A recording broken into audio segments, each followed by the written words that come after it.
राधा स्वामी जी, प्यारे साथ संगत जी, क्या आपके मन में कभी यह गहरा सवाल उठा है कि जो इंसान दिन रात भगवान की भक्ति करता है, सुबह शाम पूजा पाठ में लगा रहता है, कभी किसी का बुरा नहीं सोचता, वही अक्सर गरीबी, तंगी और दुखों के दौर से क्यों गुजरता है?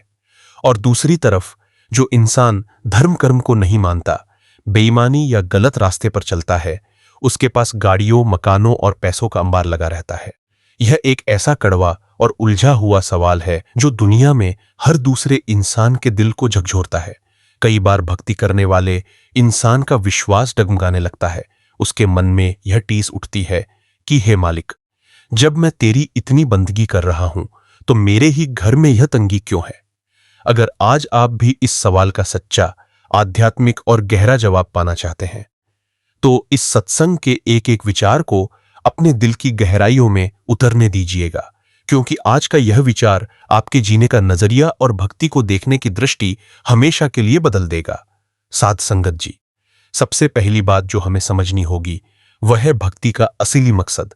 आज इंसान ने पूजा पाठ और भक्ति को एक तरह का सौदा बना लिया है।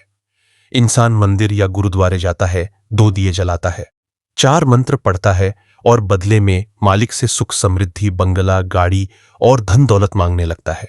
वह सोचता है कि उसने पूजा की तो अब ईश्वर का फर्ज बनता है कि वह उसकी झोली पैसों से भर दे। लेकिन विचार कीजिए, क्या भक्ति कोई व्यापार है? क्या परमात्मा कोई ऐसा व्यापारी है जिसे हम कुछ मंत्रों की रिश्वत देकर अपनी मनचाही भौतिक चीजें खरीद सकें? असली भक्ति तो समर्पण का नाम है, प्रेम का नाम है। जब हम पूजा पाठ केवल धन पाने के लालच में करते हैं तो वह भक्ति नहीं बल्कि हमारी वासना का फैलाव होती है। और जब वह भौतिक इच्छा पूरी नहीं होती तो इंसान निराश होकर किस्मत और भगवान को कोसने लगता है। दूसरी सबसे बड़ी और गहरी बात है कर्म का अटूट नियम, लॉ ऑफ कार्मा। साध संगत जी, इस सृष्टि में मालिक का एक बहुत ही सूक्ष्म और न्यायपूर्ण नियम काम करता है। हमारे जीवन में जो भी सुख या दुख, गरीबी या अमीरी आती है, वह हमारे इस जन्म और पिछले जन्मों के कर्मों का लेखा जोखा होती है, जिसे हम प्रारब्ध कहते हैं। जब कोई इंसान परमात्मा से जुड़ता है, पूजा पाठ या नाम सिमरन की राह पर चलता है, तो मालिक की दया से उसके जन्मों जन्मों के पाप कर्म और पुराने कर्ज बहुत तेजी से कटने शुरू हो जाते हैं। जैसे किसी इंसान पर भारी कर्जा हो और वह दिन रात मेहनत करके अपना सारा पुराना कर्ज चुकाने में लग जाए, तो शुरुआत में उसके हाथ में बचत कम दिखेगी, लेकिन अंदर ही अंदर उसका बोझ हल्का होता जाता है। ठीक उसी तरह जब एक सच्चा भक्त परमात्मा की शरण में आता है तो मालिक उसके जीवन के दुखों और गरीबी रूपी पापों का हिसाब किताब इसी जन्म में निपटाकर उसे हमेशा के लिए मुक्त करना चाहते हैं। जो इंसान अमीर दिख रहा है लेकिन गलत रास्ते पर है, वह अपने पिछले अच्छे कर्मों का फल अभी भोग रहा है, लेकिन आगे के लिए नए पापों का गड्ढा खोद रहा है। वहीं एक गरीब भक्त अपने पुराने कर्मों के बोझ को समेटकर निष्पाप हो रहा होता है। साध संगत जी, तीसरी मुख्य वजह है कि पूजा पाठ करने वाला इंसान अक्सर केवल कर्मकांड में उलझकर रह जाता है, जबकि मालिक ने इस संसार में जीने के लिए पुरुषार्थ यानी मेहनत का नियम भी बनाया है। कई लोग सोचते हैं कि दिन भर मंदिर में बैठकर माला जपते रहने से या सिर्फ पूजा करने से घर में अनाज और पैसा अपने आप आ जाएगा। यह बहुत बड़ी गलत फहमी है। परमात्मा ने इंसान को हाथ पैर, बुद्धि और सामर्थ्य काम करने के लिए दिए हैं। भक्ति का मतलब काम धंधे या जिम्मेदारियों से भागना नहीं है, बल्कि ईमानदारी और लगन के साथ अपना फर्ज निभाना है। अगर कोई व्यक्ति मेहनत नहीं करेगा, सही रणनीति से काम नहीं करेगा, तो केवल पूजा पाठ करने से उसकी गरीबी दूर नहीं हो सकती। सच्चा साधक वह है जो हाथ से मेहनत करता है और दिल से मालिक का सिमरन करता है। हक हलाल की कमाई में जो बरकत होती है, वह बेईमानी के करोड़ों रुपयों में भी नहीं मिल सकती। चौथी और सबसे गूढ़ बात है असली धन और नकली धन का अंतर। दुनिया जिसे धन मानती है, सोना, चांदी, बैंक बैलेंस, जमीन जायदाद, वह सब इसी मिट्टी में मिलने वाला छलावा है। जब इंसान इस दुनिया से जाता है तो एक सुई भी साथ नहीं ले जा सकता, लेकिन जो व्यक्ति नाम सिमरन और भक्ति करता है, उसे मालिक एक ऐसा धन देता है जिसे दुनिया का कोई चोर चुरा नहीं सकता, कोई मंदी मिटा नहीं सकती। वह धन है संतोष, आत्मिक शांति, धैर्य और निर्भयता का धन। साध संगत जी, सोच कर देखिए, एक इंसान जिसके पास अरबों रुपए हैं लेकिन रात को नींद की गोली खाकर सोता है, मन में हर पल डर, जलन, तनाव और अशांति है। क्या वह सच में अमीर है? और दूसरी तरफ एक ऐसा इंसान है जिसके पास 2 वक्त की सादी रोटी है, लेकिन जब वह रात को सोता है तो मालिक के शुक्राने में लीन होकर बेफिक्र नींद सोता है। उसके चेहरे पर मुस्कान और मन में गहरी शांति है। असली राजा तो वह है।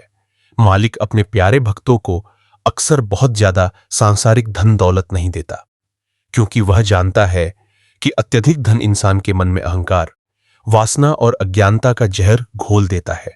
अत्यधिक माया इंसान को परमात्मा से दूर कर देती है। इसीलिए मालिक अपने सच्चे भक्त को उतना ही देता है जितने में उसका और उसके परिवार का गुजारा ईमानदारी से चल सके, ताकि उसका ध्यान हमेशा नाम धन में लगा रहे, सांसारिक दलदल में न फंसे। संत महापुरुष हमेशा समझाते हैं कि गरीबी कोई अभिशाप नहीं है अगर वह इंसान को परमात्मा के करीब रखे, और अमीरी कोई वरदान नहीं है अगर वह इंसान को मालिक से दूर कर दे। जब इंसान पूजा पाठ और भक्ति में गहराई से उतरता है तो उसकी नजर से दुनियावी अमीरी गरीबी का फर्क ही मिट जाता है। वह समझ जाता है कि सुख और दुख, तंगी और प्रचुरता सब मन के खेल हैं और कर्मों का चक्र है। इसलिए प्यारे साध संगत जी, कभी भी किसी भक्त की गरीबी देखकर यह न सोचें कि परमात्मा उसके साथ अन्याय कर रहा है या उसकी भक्ति व्यर्थ जा रही है। मालिक उसकी आत्मा को तराश रहा होता है, उसके जन्मों के पापों को धो रहा होता है और उसे उस अमर धन की तरफ ले जा रहा होता है जो कभी खत्म नहीं होता। साध संगत जी, जब हम इस राह पर और गहराई से विचार करते हैं तो हमारे सामने एक और बड़ा सवाल आकर खड़ा होता है कि आखिर इंसान अपनी गरीबी या दुख से घबराकर भक्ति के मार्ग से क्यों डगमगाने लगता है। इसका सबसे बड़ा कारण यह है कि इंसान की नजर केवल वर्तमान परिस्थिति पर होती है, जबकि परमात्मा हमारी आत्मा के पूरे सफर को देखता है। हम केवल इस छोटे से जीवन के कुछ सालों को देख रहे होते हैं, लेकिन मालिक हमारे जन्म जन्मांतर के बंधनों को देख रहा होता है। जब कोई जीव भक्ति और नाम सिमरन की राह पकड़ता है तो उसके जीवन में एक बहुत बड़ा परिवर्तन आना शुरू होता है। आप इसे एक उदाहरण से समझिए। जब किसी पुराने और जर्जर मकान की मरम्मत की जाती है तो सबसे पहले उसकी पुरानी दीवारें तोड़ी जाती हैं, धूल मिट्टी उड़ती है और चारों तरफ कूड़ा कचरा दिखाई देने लगता है। देखने वाले को पहली नजर में लग सकता है कि बना बनाया घर भी बर्बाद हो रहा है, लेकिन हकीकत यह होती है कि उस जगह एक मजबूत और सुंदर महल बनाने की तैयारी चल रही होती है।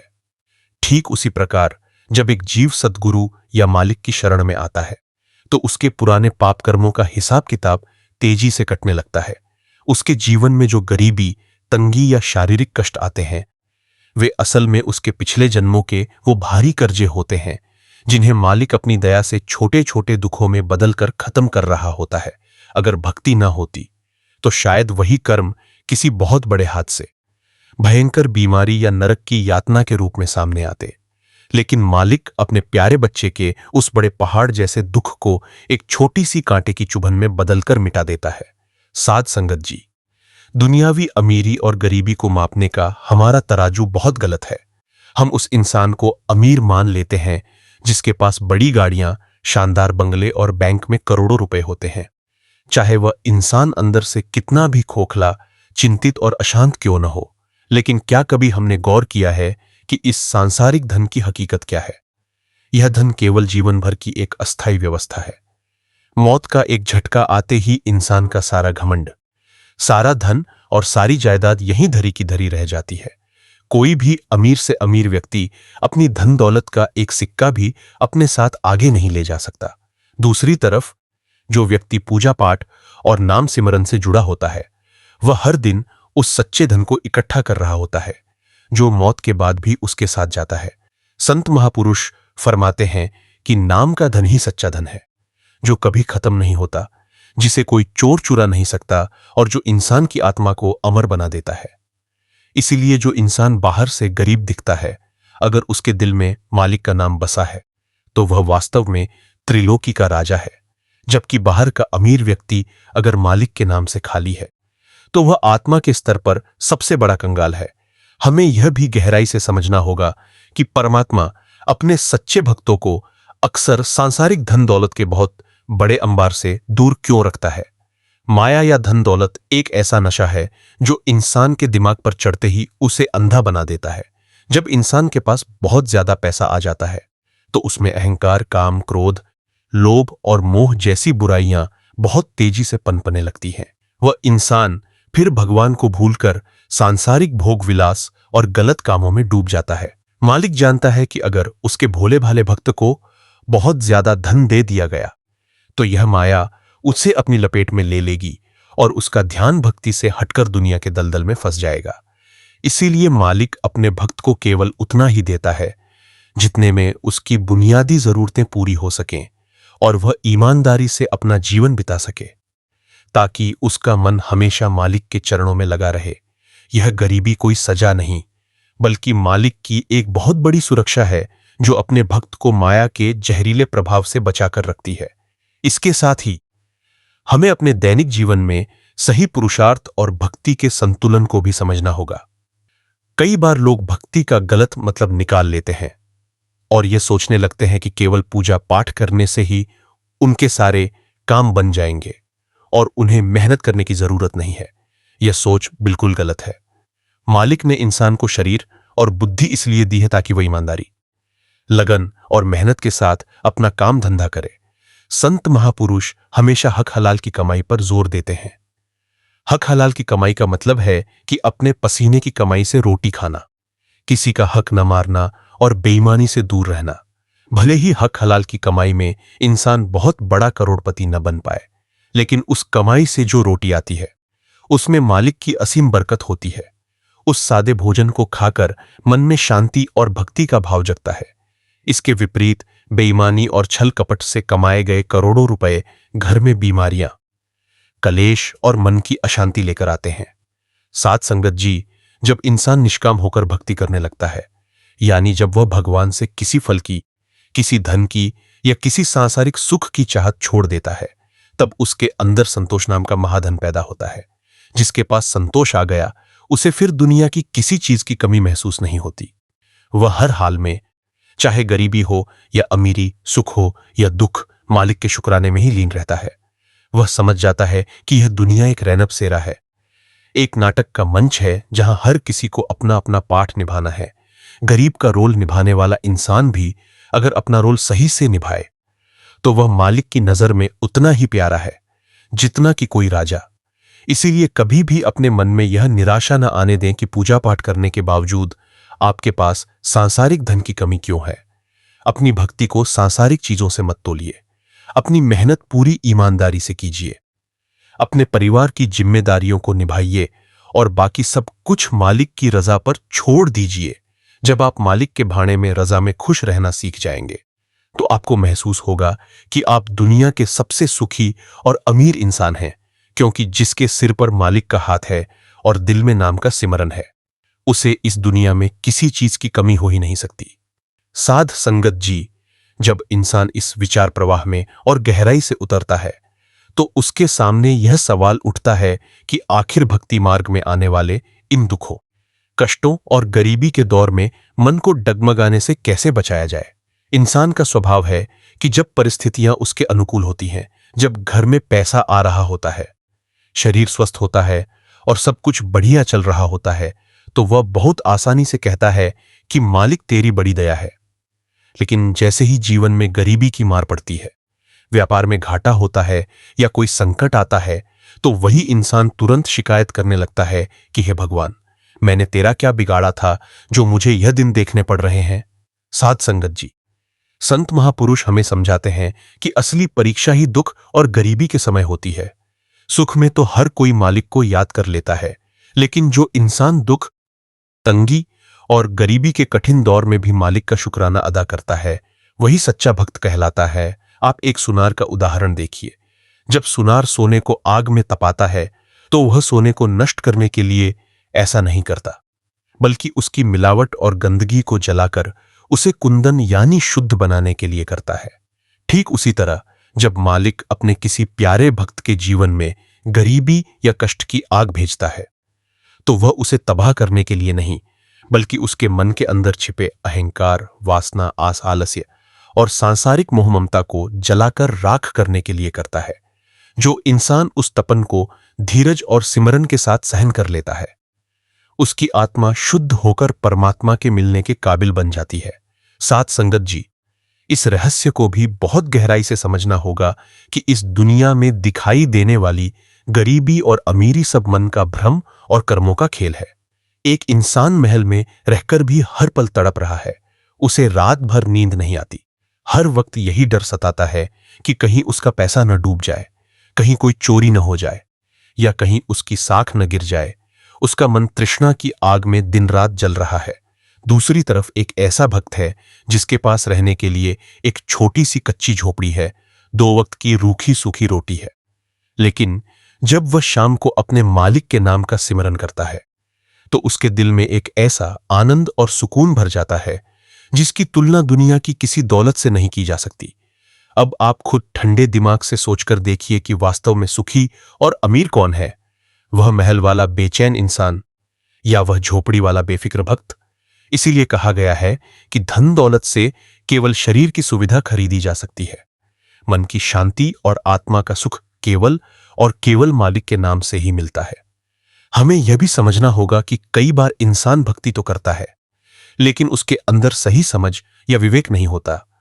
वह सोचता है कि भक्ति करने से उसके सारे पाप कर्म तुरंत जादू की तरह गायब हो जाएंगे और उसके घर में नोटों की बारिश होने लगेगी। लेकिन मालिक का कानून सबके लिए बराबर है। हमारे पिछले जन्मों के जो बुरे कर्म हैं, वे एक तरह से हमारी आत्मा पर चढ़ा हुआ पुराना कर्जा है। जब हम नाम सिमरन या पूजा पाठ करते हैं तो मालिक हमारी भक्ति के बदले उस पुराने कर्जे को बहुत तेजी से काटना शुरू करता है। अब जब पुराना कर्जा चुकता हो रहा होता है तो कुछ समय के लिए जीवन में तंगी या कठिनाई महसूस हो सकती है, लेकिन वह तंगी असल में हमारी भलाई के लिए ही होती है। जैसे जैसे वह कर्जा उतरता जाता है, आत्मा का बोझ हल्का होता जाता है। जो इंसान इस बात को समझ लेता है, वह गरीबी आने पर रोता नहीं, बल्कि मालिक का और ज्यादा शुक्राना करता है कि हे दाता, तूने मेरे पुराने पापों का हिसाब इसी जन्म में चुकता करके मुझे हल्का कर दिया, वरना मुझे न जाने कितने जन्मों तक इस चक्कर में भटकना पड़ता। संत महापुरुष हमेशा एक और बहुत महत्वपूर्ण बात पर जोर देते हैं, वह है भाड़े में रहना, यानी मालिक की रजा में राजी रहना। भक्ति की सबसे ऊंची अवस्था वह है जहां इंसान की अपनी कोई इच्छा नहीं बचती। वह मालिक से यह नहीं कहे बना दो या मेरा दुख दूर कर दो, वह बस यही प्रार्थना करता है कि है मेरे मालिक, तू मुझे जिस हाल में रखे, मुझे उसी में खुश रहने की ताकत दे। अगर तू मुझे गरीबी में रखना चाहता है तो यह भी तेरी दया है, और अगर तू मुझे अमीरी देता है तो भी यह तेरी ही देन है। जब इंसान इस सोच के साथ जीने लगता है तो गरीबी उसका कुछ नहीं बिगाड़ सकती। उसका मन हर हाल में अचल और स्थिर हो जाता है। उसे न तो गरीबी में कोई हीन भावना महसूस होती है और न ही अमीरी में कोई घमंड आता है। वह समझ जाता है कि यह दुनिया एक मुसाफिर खाना है जहां हम थोड़े दिनों के लिए आए हैं। यहां का राजा हो या रंक, सब एक दिन खाली हाथ ही जाएंगे। इसीलिए प्यारे साध संगत जी, अगर आपके जीवन में भी कभी गरीबी, तंगी या दुखों का दौर आए तो कभी हिम्मत न हारें और न ही अपनी भक्ति या पूजा पाठ पर कोई शक करें। यह समझे कि मालिक आपको किसी बहुत बड़े आध्यात्मिक मुकाम के लिए तैयार कर रहा है। अपनी मेहनत पूरी ईमानदारी से करते रहें, हक हलाल की कमाई पर टिके रहें और अपने दिल को हमेशा मालिक के सिमरन और शुक्राने से भरा रखें। जब आपके मन में नाम का धन बस जाएगा तो दुनिया की कोई गरीबी आपको गरीब नहीं बना पाएगी, क्योंकि आप उस परम पिता परमात्मा के बच्चे हैं जो पूरी सृष्टि का मालिक है। साथ संगत जी, जब हम भक्ति के इस पावन मार्ग पर और गहराई से विचार करते हैं तो हमारे सामने एक अत्यंत महत्वपूर्ण प्रश्न आकर खड़ा होता है कि आखिर इंसान का मन गरीबी और तंगी के समय इतनी जल्दी अधीर और व्याकुल क्यों हो जाता है। इसका मूल कारण यह है कि इंसान ने अपनी पहचान अपने इस शरीर और सांसारिक परिस्थितियों से जोड़ ली है। हम भूल जाते हैं कि हम केवल एक शरीर नहीं हैं जो खाने पहनने और सांसारिक सुख भोगने आया है, बल्कि हम उस परम पिता परमात्मा का एक अविनाशी अंश हैं, एक शुद्ध आत्मा है। जब तक इंसान अपने आप को केवल एक भौतिक प्राणी मानता रहेगा, तब तक उसे धन की कमी गरीबी लगेगी, कपड़ों की सादगी तंगी लगेगी और सांसारिक अभाव दुख का कारण बनते रहेंगे। लेकिन जैसे ही इंसान को संत महापुरुषों के वचनों के जरिए यह विवेक प्राप्त होता है कि यह संसार एक रंगमंच के सिवा कुछ नहीं है, तो उसका पूरा दृष्टिकोण ही बदल जाता है। आप एक नाटक या नाटक के मंच का उदाहरण सोचकर देखिए। जब रंगमंच पर कोई नाटक खेला जाता है तो उसमें एक कलाकार राजा का अभिनय करता है और दूसरा कलाकार एक अत्यंत निर्धन भिखारी का अभिनय करता है। राजा बना अभिनेता शानदार वस्त्र पहनता है, सिंहासन पर बैठता है और हुक्म चलाता है। वहीं भिखारी बना अभिनेता फटे पुराने कपड़े पहनता है, हाथ में कटोरा लेकर भीख मांगता है और दर दर की ठोकरें खाता है। लेकिन जैसे ही पर्दे के पीछे नाटक समाप्त होता है, दोनों कलाकार अपने अपने वस्त्र उतार देते हैं और एक साथ बैठकर चाय पीते हैं, बातचीत करते हैं। न तो राजा बनने वाले को इस बात का घमंड होता है कि वह राजा था, और न ही भिखारी बनने वाले के मन में कोई हीन भावना या दुख होता है कि वह भिखारी बना था, क्योंकि दोनों जानते थे कि वे केवल अपना अपना पाठ निभा रहे थे। साध संगत जी, यह पूरी दुनिया भी मालिक का रचा हुआ एक बहुत बड़ा रंगमंच ही तो है। यहां किसी को राजा का रोल मिला है, किसी को सेठ का, तो किसी को एक गरीब मजदूर का। जो इंसान इस जीवन को एक नाटक समझकर जीता है, वह गरीबी आने पर कभी रोता नहीं और अमीरी आने पर कभी अहंकार से फूलता नहीं। वह जानता है कि यह सांसारिक गरीबी या अमीरी केवल उसके शरीर और प्रारब्ध का एक पाठ है, जो कुछ समय बाद हमेशा के लिए समाप्त हो जाएगा। लेकिन आज का इंसान इस नाटक को ही असली सत्य मान बैठा है। जब उसके पास पैसा नहीं होता तो वह सोचता है कि उसकी भक्ति निष्फल हो गई। वह दूसरों से अपनी तुलना करने लगता है। वह देखता है कि उसका पड़ोसी, जो न तो कभी भगवान का नाम लेता है, न किसी की मदद करता है, और जो तरह तरह के छल कपट में लगा रहता है, उसके घर में गाड़ियों और धन दौलत का अंबार लगा हुआ है। तब भक्त का मन विचलित होने लगता है और उसके अंदर यह सवाल उठता है कि अगर परमात्मा न्यायप्रिय है तो उस बेईमान को इतना सुख और मुझे इतनी तंगी क्यों? साध संगत जी, महापुरुष फरमाते हैं कि यह तुलना ही हमारे सारे दुखों की जड़ है। हम केवल दूसरों के बाहर की चमक धमक को देखते हैं, उनके अंदर के नर्क और अशांति को नहीं देख पाते। जो इंसान बेईमानी से करोड़ों रुपए कमा लेता है, वह बाहर से चाहे कितना भी खुश दिखे, लेकिन उसके अंदर पाप का जो बोझ जमा होता है, वह उसे कभी चैन से जीने नहीं देता। उसके घर में धन तो आ जाता है, लेकिन शांति, सुकून और प्रेम गायब हो जाते हैं। उसके बच्चे अक्सर गलत संगति में पड़ जाते हैं। घर में तरह तरह की बीमारियां और कलेश डेरा डाल लेते हैं। दूसरी तरफ जो सच्चा भक्त हक हलाल की कमाई खाता है, भले ही उसके घर में 2 वक्त की सादी रोटी हो, लेकिन उस घर में मालिक की रहमत और बरकत का वास होता है। उसके घर के सदस्यों में आपस प्रेम होता है, मन में शांति होती है और रात को बिना किसी चिंता के गहरी नींद आती है। अब आप स्वयं विचार कीजिए कि असली सुख कहाँ है, उस अशांत महल में या उस शांत और भक्ति से भरे छोटे से घर में? साध संगत जी, संत महापुरुष हमें प्रारब्ध और क्रियामाण कर्मों का भेद भी बहुत सरलता से समझाते हैं। प्रारब्ध का अर्थ है हमारे पिछले जन्मों के कर्मों का वह हिस्सा जो इस जन्म में फल देने के लिए तय हो चुका है। जब हम इस दुनिया में जन्म लेते हैं तो हमारा प्रारब्ध पहले से लिखा जा चुका होता है कि हमें कितना सुख मिलेगा, कितना दुख मिलेगा, कितनी उम्र होगी और कितना धन मिलेगा। जब कोई इंसान भक्ति की राह पर आता है, पूजा पाठ करता है या नाम का अभ्यास करता है, तो इसका मतलब यह नहीं होता कि उसका प्रारब्ध तुरंत बदल जाएगा और उसकी गरीबी रातों रात खत्म हो जाएगी। भक्ति का मुख्य कार्य इंसान के प्रारब्ध को काटना और उसके मन को सहन शक्ति देना होता है। इसे एक बहुत ही सुंदर उदाहरण से समझा जा सकता है। मान लीजिए कि किसी इंसान के प्रारब्ध में लिखा था कि इस जन्म में उसे फांसी की सजा मिलनी है या किसी बड़े हादसे में उसकी दोनों टांगें टूटनी है, लेकिन जब वह इंसान किसी पूर्ण संत की शरण में जाता है, सच्चे दिल से भक्ति और सिमरन करने लगता है, तो मालिक अपनी अपार दया से उस पहाड़ जैसे कर्म को एक छोटी सी कांटे की चुभन में बदल देता है। उसकी फांसी की सजा केवल एक मामूली सी खरोंच या हल्की सी तंगी में बदल जाती है। अब बाहर से देखने वाले दुनियादार इंसान को तो यही लगेगा कि देखो, यह व्यक्ति इतनी पूजा पाठ करता है, फिर भी इसके साथ ऐसा हादसा हो गया या यह गरीब रह गया, लेकिन वह इंसान खुद नहीं जानता कि मालिक ने उसकी कितनी बड़ी विपत्ति को टाल दिया है। अगर भक्ति न होती तो उसका क्या हाल होता, यह केवल मालिक ही जानता है।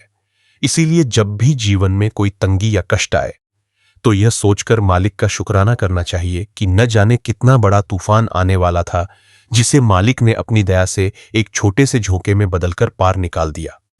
साध संगत जी, भक्ति मार्ग में एक और बहुत बड़ी रुकावट आती है, जिसे महापुरुष मन की वासना कहते हैं। इंसान का मन बड़ा चंचल और तृष्णा से भरा हुआ है। जब तक मन में सांसारिक चीजों को पाने की लालसा बनी रहेगी, तब तक इंसान कभी सुखी नहीं हो सकता। अगर आज किसी गरीब इंसान को 1 लाख रुपए मिल जाए तो उसका मन शांत नहीं होगा, वह 10 लाख की चाहत करने लगेगा।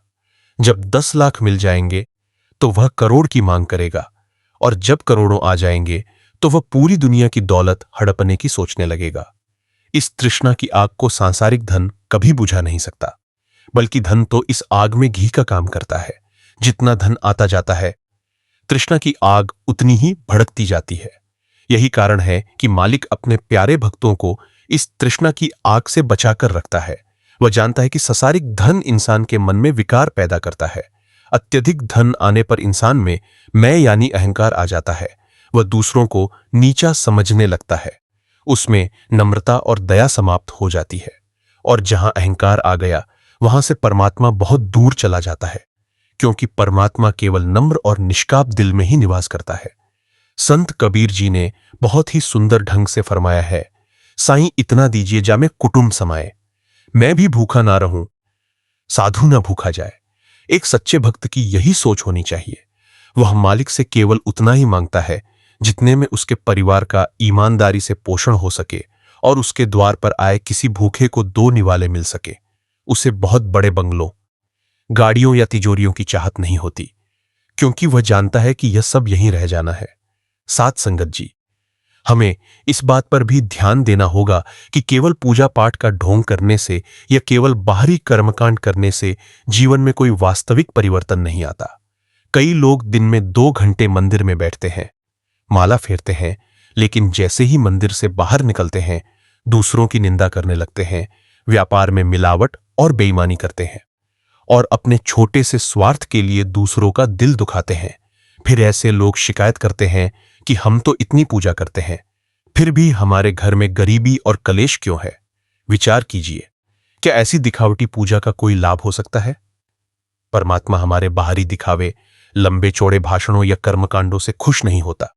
वह तो हमारे दिल की शुद्धता और हमारी नीयत को देखता है। अगर हमारी नीयत साफ नहीं है, हमारे मन में दूसरों के प्रति जहर भरा है, तो हमारी पूजा केवल एक नाटक बनकर रह जाती है। सच्चा भक्त वह है जिसके मन में दया, नम्रता, प्रेम और निष्कामता हो। जो इंसान दिन रात मालिक के नाम का सिमरन करता है और अपने आचरण में सच्चाई लाता है, मालिक उसकी हर जरूरत का ध्यान अपने आप रखता है।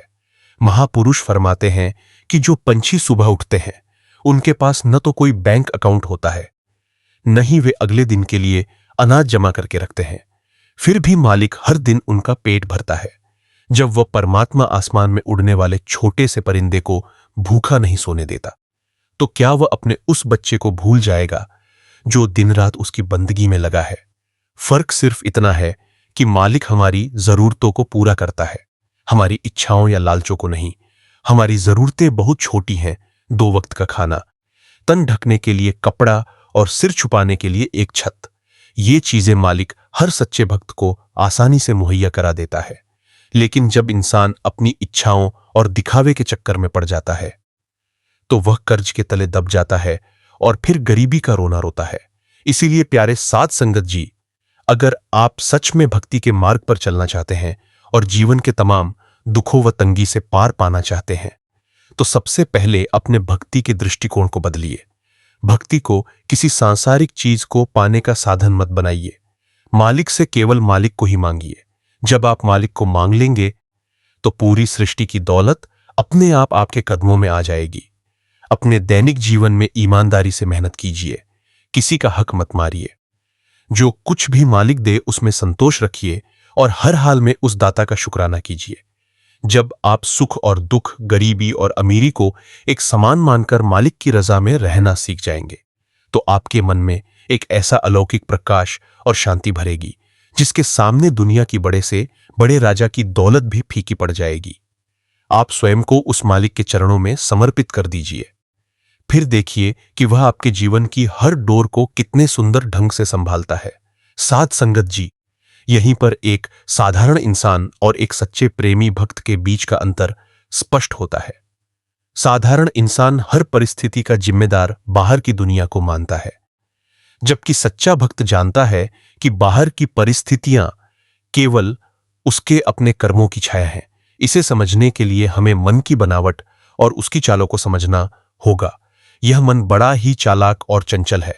जब तक जीवन में सब कुछ हमारी इच्छा के अनुसार चलता रहता है, तब तक मन बहुत शांत रहता है और भक्ति में भी मन लगता है। लेकिन जैसे ही प्रतिकूल परिस्थितियां आती हैं, मन तुरंत विद्रोह कर देता है।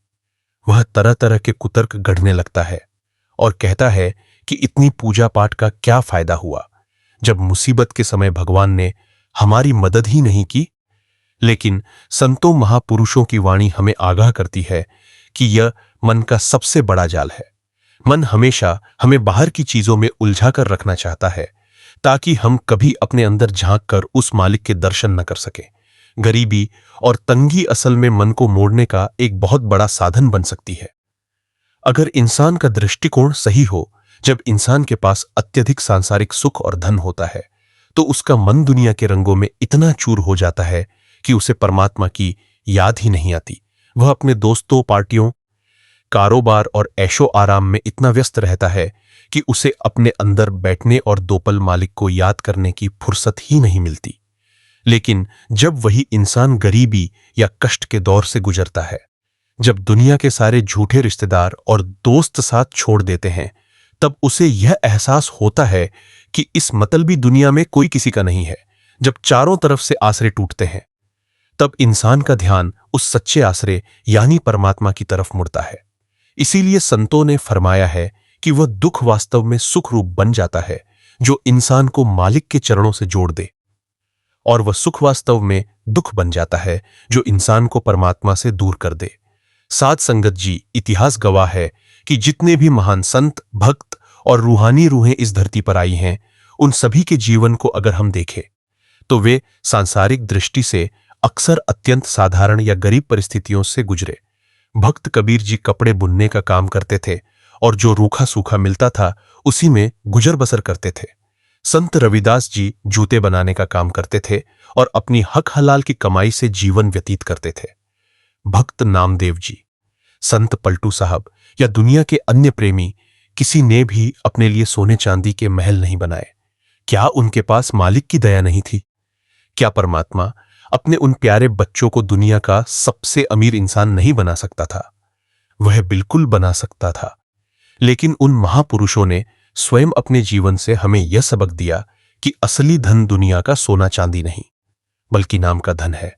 उन्होंने हमें दिखाया कि सांसारिक सादगी और गरीबी में जो बेफिक्री और मालिक की नजदीकी है, वह राजमहलों के वैभव में नहीं मिल सकती। हमें यह भी समझना होगा कि जो इंसान दिन रात धन कमाने की अंधी दौड़ में भागा जा रहा है, वह असल में क्या हासिल कर रहा है? वह अपना कीमती समय, अपना स्वास्थ्य और अपनी रूहानी पूंजी, सब कुछ उस धन के लिए दांव पर लगा देता है जो एक दिन यहीं छूट जाएगा। वह सोचता है कि जब उसके पास बहुत सारा पैसा जमा हो जाएगा, तब वह शांति से बैठकर भक्ति करेगा। लेकिन यह मन की बहुत बड़ी गलतफहमी है। यह तृष्णा कभी पूरी नहीं होती। जैसे समुद्र का खारा पानी पीने से प्यास बुझती नहीं, बल्कि और बढ़ती जाती है, वैसे ही सांसारिक धन जितना बढ़ता जाता है, इंसान की भूख उतनी ही बढ़ती जाती है।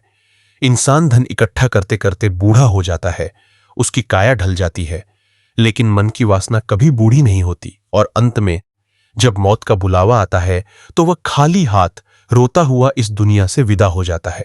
दूसरी तरफ जो इंसान अपनी परिस्थितियों से समझौता करके मालिक के भाड़े में रहकर अपनी सादी जिंदगी जीता है, वह हर पल उस मालिक के हुक्म में रहता है। वह जानता है कि जो रोटी आज उसकी थाली में आई है, वह मालिक की रजा से आई है, और अगर आज भूखा भी रहना पड़े, तो वह भी मालिक की ही कोई मर्जी है। जब इंसान के अंदर से क्यों और कैसा का सवाल खत्म हो जाता है जब वह मालिक के फैसलों पर बहस करना बंद कर देता है। तब उसके अंदर एक अद्भुत समता और ठहराव आ जाता है। फिर उसे न तो किसी अमीर को देखकर जलन होती है और न ही अपनी गरीबी पर कोई मलाल होता है। वह समझ जाता है कि यह शरीर केवल एक चोला है और यह दुनिया केवल एक सराय है जहां हम कुछ दिनों के यात्री हैं। साध संगत जी, सद्गुरु हमेशा अपने सत्संगों में यही समझाते हैं कि असली कमाई नाम सिमरन की कमाई है। सुबह उठकर जो 2 घंटे या जो समय हम मालिक की याद में बैठते हैं, अपने मन को समेटकर तीसरे तिल पर लाते हैं और उस अनहद शब्द या नाम की धुन से जोड़ते हैं, वही समय हमारे जीवन की असली जमा पूंजी है। बाकी सारा समय जो हम दुनिया के कामों में, सोच विचार में और चिंताओं में गंवा देते हैं, वह सब व्यर्थ चला जाता है। अगर कोई व्यक्ति सांसारिक रूप से बहुत गरीब है, लेकिन वह रोज नियम से सिमरन में बैठता है, अपने मन को मालिक के चरणों में लगाता है, तो उसके रूहानी खजाने में हर दिन ऐसे अनमोल हीरे जवाहरात जमा हो रहे हैं जिनकी कीमत इस पूरी दुनिया की दौलत मिलकर भी नहीं चुका सकती। इसीलिए प्यारे साध संगत जी, अपनी परिस्थिति को लेकर कभी भी अपने मन में हीन भावना न लाएं। अगर आपके घर में गरीबी है तो यह सोचकर खुश हों कि आपके पास माया का वह भारी बोझ नहीं है जो इंसान को अहंकार और पाप की तरफ ले जाता है। अपनी पूरी ईमानदारी के साथ अपना काम करें, अपने परिवार का पालन पोषण करें और जो समय मिले उसे मालिक के सिमरन और सत्संग में लगाएं। जब आपका मन नाम के रंग में रंग जाएगा तो आपको इस बात से कोई फर्क नहीं पड़ेगा कि आपके पास कितना पैसा है या आप किस हाल में हैं। आप अंदर से इतने समृद्ध और तृप्त हो जाएंगे कि दुनिया का बड़े से बड़ा शहंशाह भी आपके सामने एक भिखारी की तरह प्रतीत होगा। मालिक पर पूरा भरोसा रखिए, क्योंकि जिसने हमें इस दुनिया में भेजा है वह हमारी हर सांस और हर जरूरत का ध्यान रख रहा है। ध संगत जी, संत महापुरुष हमें एक बहुत ही गहरा नियम समझाते हैं जिसे नियत और नियत की बरकत कहा जाता है। इंसान अक्सर सोचता है कि अगर उसके पास बहुत सारा पैसा होगा तभी वह दान पुण्य कर सकेगा, दूसरों की मदद कर सकेगा या धर्म के काम में लग सकेगा। लेकिन परमात्मा हमारे पैसों का भूखा नहीं है, वह तो केवल हमारी भावना और नियत को देखता है। अगर कोई बहुत बड़ा अमीर इंसान अपने अहंकार का प्रदर्शन करने के लिए लाखों रुपए दान कर दे तो उस दान में कोई रूहानी वजन नहीं होता।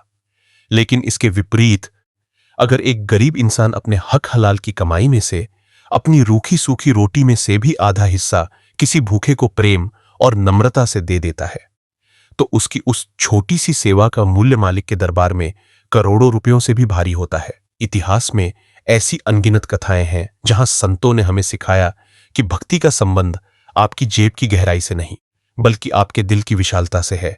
जब इंसान के मन में संतोष और निष्काम सेवा का भाव आ जाता है तो उसकी गरीबी भी एक महान शक्ति बन जाती है। साध संगत जी, हमें यह भी समझना होगा कि सांसारिक तंगी या गरीबी का दौर इंसान के चरित्र को गढ़ने का सबसे बेहतरीन समय होता है। जब जीवन में सब कुछ आसानी से मिलता रहता है तो इंसान में अक्सर आलस्य, बेपरवाही और अहंकार आ जाता है। वह जीवन के वास्तविक मूल्यों को भूलने लगता है। लेकिन जो इंसान गरीबी की भट्टी से तपकर निकलता है, उसके अंदर धैर्य, सहनशीलता, नम्रता और दूसरों के दुखों को समझने वाली सहानुभूति पैदा होती है। वह जान जाता है कि भूख की कीमत क्या होती है, मेहनत का पसीना क्या होता है और किसी की मदद का क्या मोल होता है। यही वे गुण हैं जो एक आत्मा को परमात्मा के करीब ले जाते हैं। इसलिए जब भी जीवन में तंगी का दौर आए तो निराश होने के बजाय यह सोचें कि मालिक आपके अंदर के सोने को आग में तपाकर और भी शुद्ध बना रहा है, ताकि आप हर परिस्थिति में अचल और अडिग रह सकें। हमें मन के उस भटकाव से भी बचना होगा जो हमें बार बार दूसरों की देखा देखी में फंसाता है। आज के समय में अधिकांश इंसान अपनी वास्तविक जरूरतों के कारण गरीब नहीं है, बल्कि दूसरों की देखा देखी और दिखावे के चक्कर में परेशान है। अगर पड़ोसी ने बड़ा टीवी खरीद लिया, नया वाहन ले लिया या महंगा घर बना लिया तो इंसान बिना अपनी हैसियत देखे उसकी होड़ करने लगता है। वह कर्जा लेता है, तनाव में जीता है और फिर अपनी गरीबी का रोना रोता है। साध संगत जी, संत फरमाते हैं कि यह दिखावे की बीमारी इंसान की शांति को दीमक की तरह चाट जाती है। अगर हम अपने जीवन में सादगी ले आएं, अपनी इच्छाओं को समेट ले और केवल अपनी वास्तविक जरूरतों पर ध्यान दे, तो हम पाएंगे कि मालिक ने हमें जो कुछ भी दिया है वह हमारे लिए पर्याप्त है। जब इंसान दूसरों से अपनी तुलना करना बंद कर देता है तो उसके मन का आधा बोझ तो वहीं खत्म हो जाता है। साथ संगत जी, सद्गुरु महाराज हमेशा फरमाते हैं कि शब्द या नाम ही सच्चा सहारा है। इस दुनिया में बाकी सारे सहारे, चाहे वह धन दौलत हो, रिश्ते नाते हों या पद प्रतिष्ठा हो, सब एक न एक दिन टूट जाते हैं। जब शरीर ढलता है या जब कोई विपदा आती है तो ये सांसारिक सहारे काम नहीं आते। लेकिन जो जीव हर स्थिति में, चाहे सुख हो या दुख, अमीरी हो या गरीबी, मालिक के नाम की धुन से जुड़ा रहता है, उसे कोई भी तूफान हिला नहीं सकता। सिमरन का अभ्यास इंसान के अंदर एक ऐसा अभेद्य किला बना देता है जहां दुनिया की कोई भी गरीबी या दुख प्रवेश नहीं कर सकता। जब भक्त सिमरन में लीन होकर अपने अंदर के उस आध्यात्मिक रस का आनंद लेता है तो बाहर की दुनिया के तमाम सुख सुविधाएं उसके सामने फीकी और तुच्छ लगने लगती हैं। वह समझ जाता है कि जो सच्चा सुख, शांति और आनंद उसके अपने अंदर छिपा हुआ है वह दुनिया के किसी बाजार में पैसों से नहीं खरीदा जा सकता। इसीलिए प्यारे साथ संगत जी, अपनी परिस्थिति पर कभी भी पछतावा न करें। जो प्रारब्ध मालिक ने लिखा है उसे हंसते हंसते और शुक्राने के साथ पार करें। अपने हाथों से पूरी ईमानदारी और निष्ठा के साथ मेहनत करें। अपने परिवार के प्रति अपने कर्तव्यों को निभाएं और अपने दिल को हमेशा मालिक की याद में तरोताजा रखें। जब आप निष्काम होकर मालिक के भाड़े में जीना सीख जाएंगे तो आपको महसूस होगा कि आप पर उस परम पिता परमात्मा की कितनी असीम दया है। आपको किसी चीज की कमी महसूस नहीं होगी, क्योंकि जिसके पास नाम का धन है वह इस पूरी सृष्टि का सबसे बड़ा शहंशाह है। प्यारे साथ संगत जी, जब हम इस पूरे विचार और भक्ति के गूढ़ रहस्य के अंतिम निष्कर्ष पर पहुंचते हैं तो हमारे सामने जीवन की सबसे बड़ी और अंतिम सच्चाई छनकर बाहर आती है। वह सच्चाई यह है कि यह पूरा जीवन केवल एक पड़ाव है, हमारी अंतिम मंजिल नहीं। हम यहां सदा रहने के लिए नहीं आए हैं, बल्कि अपनी आत्मा का सौदा करने और मालिक से वापस मिलने आए हैं। जब इंसान इस दुनिया से अंतिम विदाई लेता है तो उसकी गरीबी या अमीरी का कोई नामो निशान बाकी नहीं रहता। श्मशान या कब्रिस्तान की मिट्टी में राजा और रंक दोनों की राख एक जैसी हो जाती है। वहां कोई यह नहीं पूछता कि तुम्हारे पास कितने बैंक बैलेंस थे, कितने बड़े बंगले थे या तुम कितनी महंगी गाड़ियों में घूमते थे। वहां केवल एक ही हिसाब होता है कि तुमने इस मानव जन्म में कितना नाम धन कमाया, कितनी रूहानी कमाई की और कितने जीवों के काम आए। साथ संगत जी, संत महापुरुष हमें बार बार चेताते हैं कि इस झूठी दुनिया के छल कपट और माया के चक्कर में अपने असली मकसद को मत भूलो। यह सांसारिक गरीबी या अमीरी तो केवल कुछ दिनों का सपना है। जैसे रात को सोते समय इंसान सपने में कभी खुद को राजा बनते देखता है और कभी अत्यंत लाचार भिखारी, लेकिन जैसे ही सुबह आंख खुलती है तो न वह राजा बचता है और न वह भिखारी, केवल इंसान रह जाता है। ठीक उसी प्रकार जब मौत का फरमान आएगा और हमारी आंखें इस सांसारिक दुनिया से बंद होकर असली रूहानी दुनिया में खुलेंगी तो हमें एहसास होगा कि हम किस सांसारिक गरीबी या अमीरी के पीछे व्यर्थ ही चिंता करते रहे, रोते रहे और अपने कीमती समय को गंवाते रहे। असली समझदार और चतुर व्यापारी वह है जो इस थोड़े से समय में उस अमर धन का सौदा कर लेता है जो कभी नष्ट नहीं होता। वह जानता है कि नाम का सिमरन ही उसकी असली पूंजी है। इसलिए वह जीवन में जैसी भी परिस्थिति आए, चाहे मालिक उसे महलों में रखे या झोपड़ी में, चाहे सूखी रोटी दे या 56 भोग, वह हर हाल में दातार का शुक्राना ही अदा करता है। वह जानता है कि मालिक जो भी करता है उसके पीछे उसके बच्चे की कोई न कोई भलाई ही छिपी होती है। प्यारे साथ संगत जी, आइए हम सब अपने मन से इस भ्रम और हीन भावना को हमेशा हमेशा के लिए निकाल फेंकें कि पूजा पाठ या भक्ति करने वाला व्यक्ति अगर गरीब है तो उसकी भक्ति में कोई कमी है। वह गरीबी तो मालिक की दया का एक रूप है जो उसे माया के विषैले नाग से बचाकर रख रही है। हमें चाहिए कि हम रोजाना नियम से अपने अभ्यास में बैठें, नाम का सिमरन करें, सद्गुरु के वचनों पर पूरी निष्ठा से अमल करें और अपने दैनिक जीवन में ईमानदारी, नम्रता, प्रेम और सादगी को अपनाएं। जब हमारा दिल नाम के रंग में पूरी तरह रंग जाएगा और मन में संतोष रूपी महाधन आ जाएगा तो इस ब्रह्मांड की कोई भी ताकत हमें दुखी नहीं कर पाएगी। हम इसी जीवन में जीते जी उस परम शांति और अलौकिक आनंद को महसूस करेंगे जो परमात्मा का असली स्वरूप है। प्यारे साथ संगत जी, अगर आज के इस सत्संग से आपके दिल को थोड़ी सी भी शांति मिली हो, मन के संशय दूर हुए हों और मालिक के प्रति विश्वास और गहरा हुआ हो, तो इस विचार प्रवाह को केवल अपने तक सीमित न रखें। इस पावन विचार और सत्संग को अपने दोस्तों, परिवारजनों और अन्य सत्संगी भाई बहनों के साथ ज्यादा से ज्यादा शेयर करें, ताकि किसी और के मन में उठ रहा यह सवाल भी शांत हो सके और उनका डगमगाता हुआ विश्वास फिर से स्थिर हो सके। अगर आपको यह सत्संग दिल से पसंद आया हो तो इसे लाइक जरूर करें और चैनल को सब्सक्राइब करके बेल आइकन दबाना न भूलें, ताकि आने वाले हर नए विचार और सत्संग की पुकार सीधे आपके दिल तक पहुंचती रहे। और हां प्यारे साथ संगत जी, कमेंट बॉक्स में जाकर अपनी हाजिरी लगाना और मालिक के प्रति अपना प्रेम जताना बिल्कुल न भूलें। कमेंट में राधा स्वामी जी लिखना बिल्कुल मत भूलिएगा। आपका एक एक राधा स्वामी जी लिखना आपकी सच्ची हाजिरी और मालिक के प्रति शुक्राने का प्रतीक है। मालिक आप सभी पर अपनी मेहर का हाथ बनाए रखे, सबको नाम सिमरन की दात बख्शे और हर पल अपने चरणों से जोड़े रखे। राधा स्वामी जी।